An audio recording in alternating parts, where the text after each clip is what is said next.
The pale winter sun hung low, its weak light spilling across the prairie in long, cold strokes. Jonas Hale rode with his collar turned up, the wind cutting against his face like small, deliberate knives. The land stretched wide and empty around him, a sheet of frozen grass and dust where nothing moved except the sway of his horse's steady gait.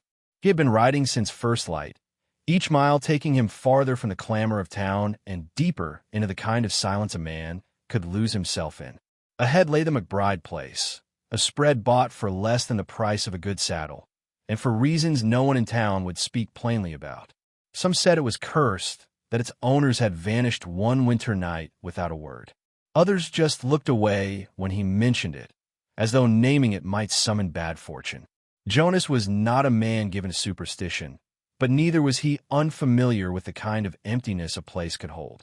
5 winters had passed since the ground closed over his wife, and in that time he had learned the taste of cold rooms and the sound of chairs that stayed empty. When the farmhouse came into view, it looked every bit as dead as the stories claimed.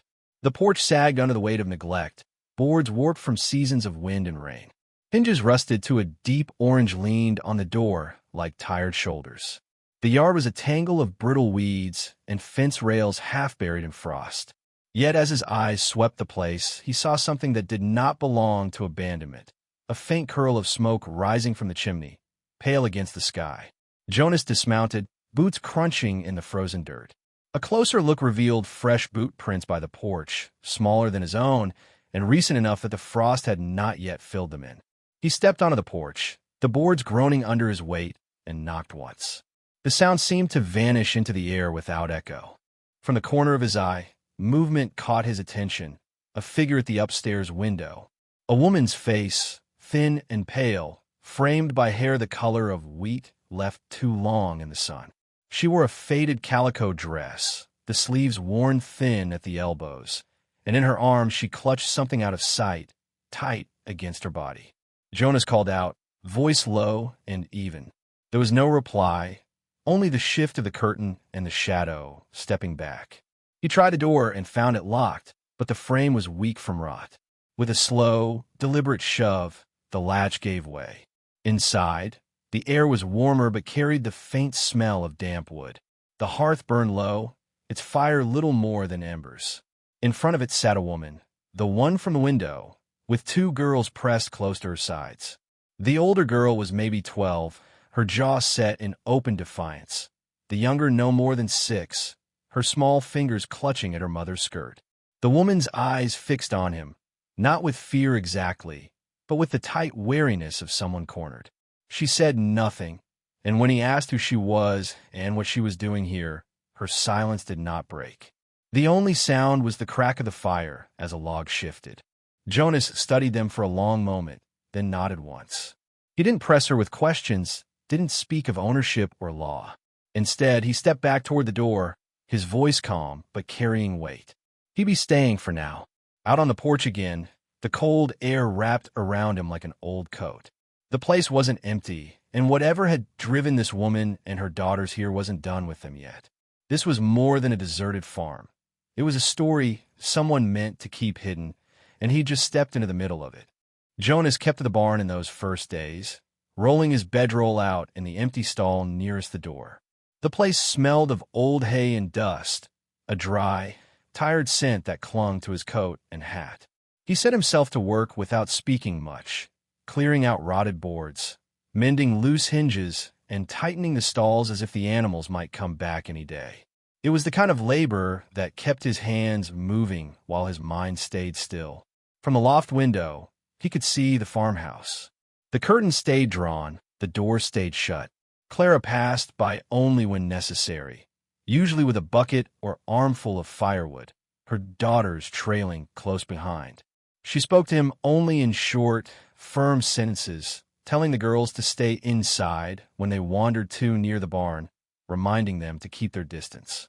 The younger one was curious, though. More than once, Jonas caught her small face peeking at him from the upstairs window, eyes wide and unblinking. The older girl was different. She stood in the doorway once, arms folded, chin lifted in a way that told him she'd stand in front of her mother without hesitation if she had to. Jonas respected both kinds of courage. One night, the moon laid silver light across the yard.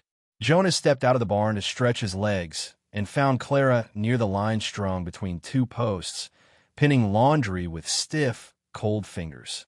The wind teased her shawl loose, and it slipped just enough for him to see the pale mark across her back, a long scar running from the hollow above her collarbone down toward her shoulder blade.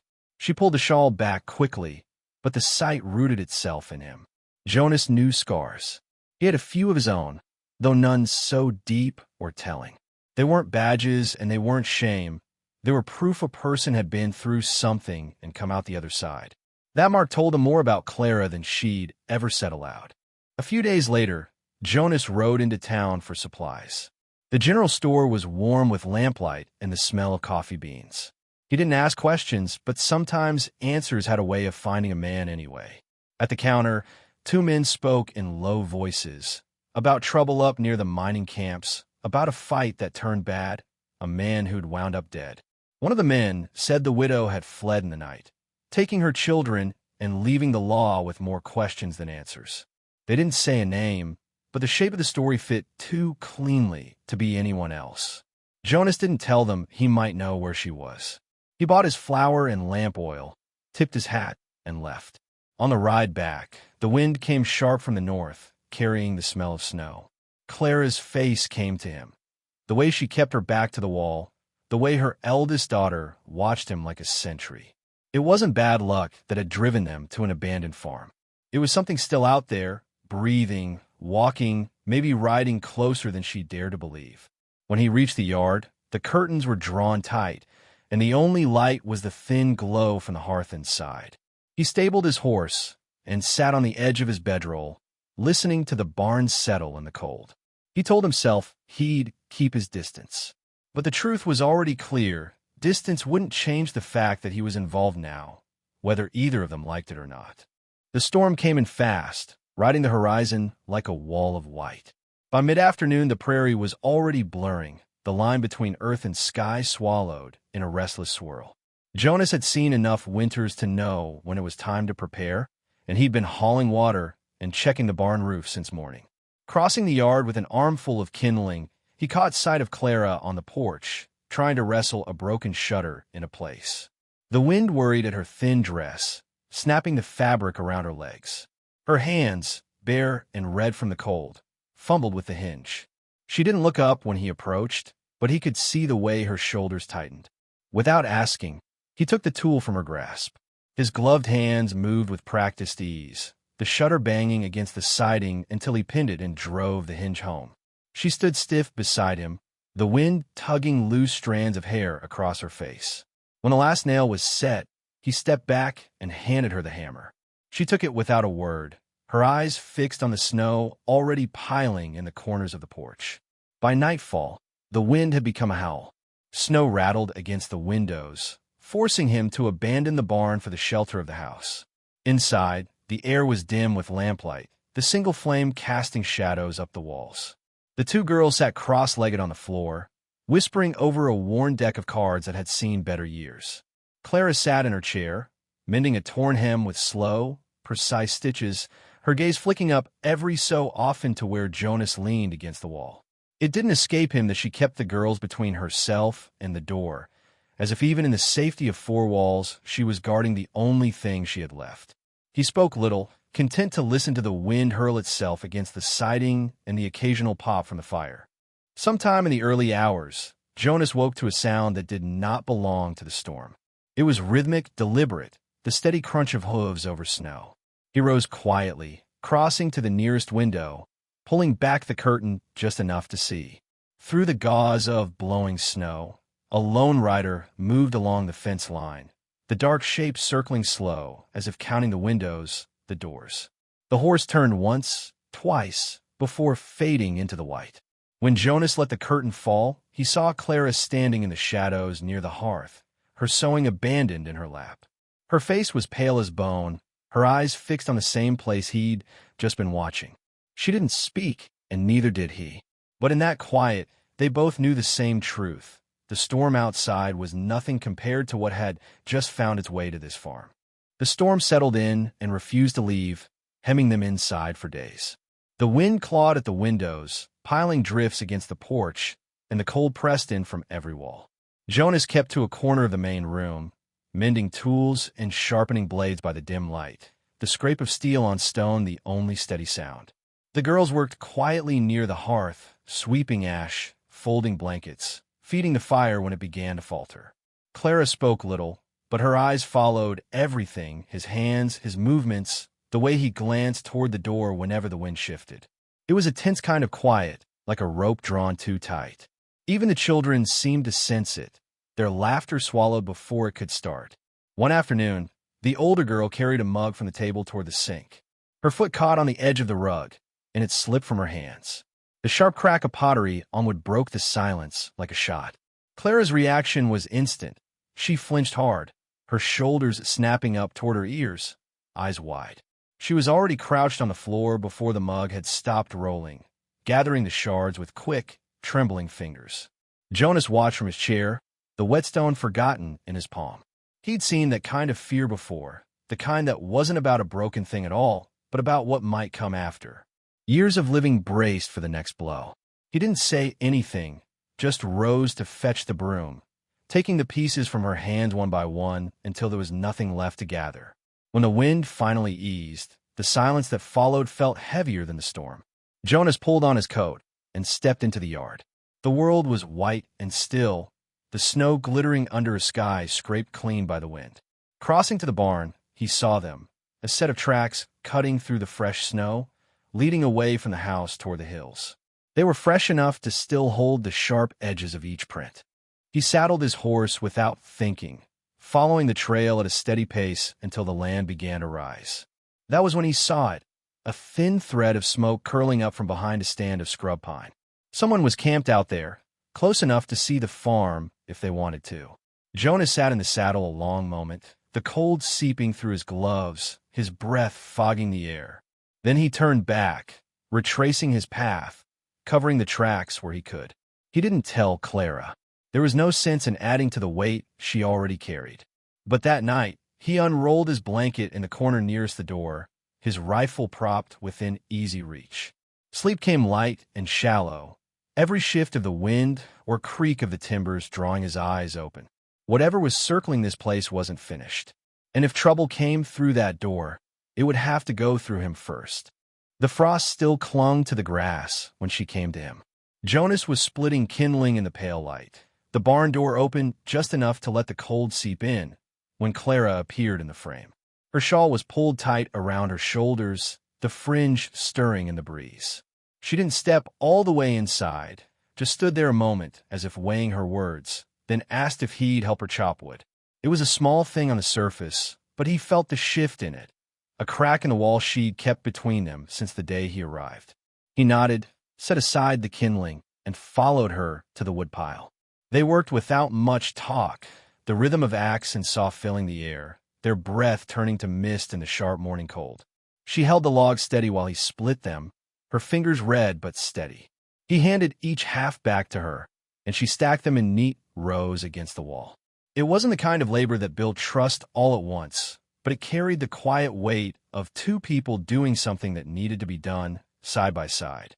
Over the next few days, the silence between them began to break in small places. A word here, a question there. She told him, without ceremony, about her husband, how a dispute at the mining camp had turned bloody, how the foreman had wanted more than wages from her and made certain she'd pay for denying him. His brothers had a name in that part of the country, and not one a widow could live under. Jonas listened, the steady rasp of his knife on wood filling the spaces between her sentences.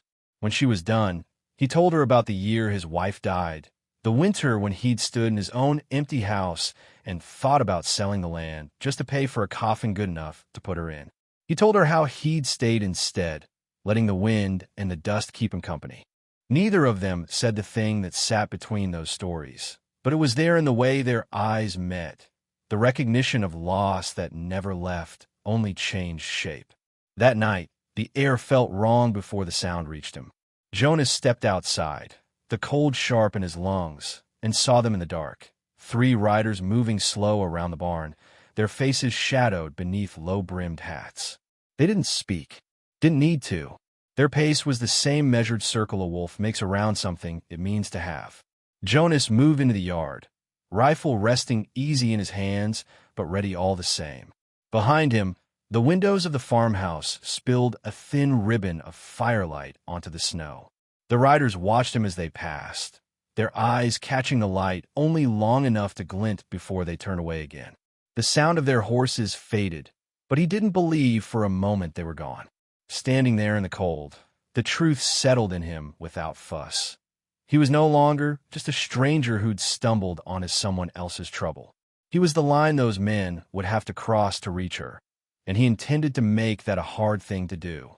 The light was only just breaking when the sound of hoofbeats pulled Jonas from the edge of sleep. He was on his feet in an instant, rifle in hand, the cold biting at his face as he stepped into the yard. 3 riders sat their horses in a loose half-circle, their silhouettes black against the pale horizon. One of them called out, his voice flat and sure, demanding the woman be sent out. He said her name like it was a brand, meant to burn away whatever shelter she'd found. Jonas didn't answer, only raised the rifle and sighted down the barrel, his stance steady. The man in the center swung down from his saddle, boots crunching on the frost. Jonas fired into the dirt between them. The crack split the morning stillness, sending the youngest horse into a wide-eyed panic. It reared and twisted, nearly unseating its rider. The formation broke, their slow confidence slipping into disorder. From the corner of his eye, Jonas caught movement at the house. Clara stood in the doorway, an old shotgun braced in her hands. The barrel wavered with the tremor in her arms, but her eyes were fixed and unflinching. She stepped down onto the porch, her shawl falling back, and stood level with him. They faced the gang together, not with shouts or threats, but with the hard, unyielding presence of people who had already decided they would not move. The men hesitated, muttering curses before pulling their horses around. One spat into the dirt, promising they'd be back. Then they rode out, their shapes shrinking against the frozen hills until they were gone. Jonas lowered the rifle, but didn't turn to look at her. He could feel the weight of what had just passed. Not victory, but the kind of stand that changes the shape of a place. Inside, the girls pressed against Clara's skirts, their eyes wide. Jonas told her straight they'd be riding into town. The marshal needed to hear what happened, and the farm would be claimed in both their names. She was still for a moment, then gave a single, deliberate nod. The ride into town was quiet.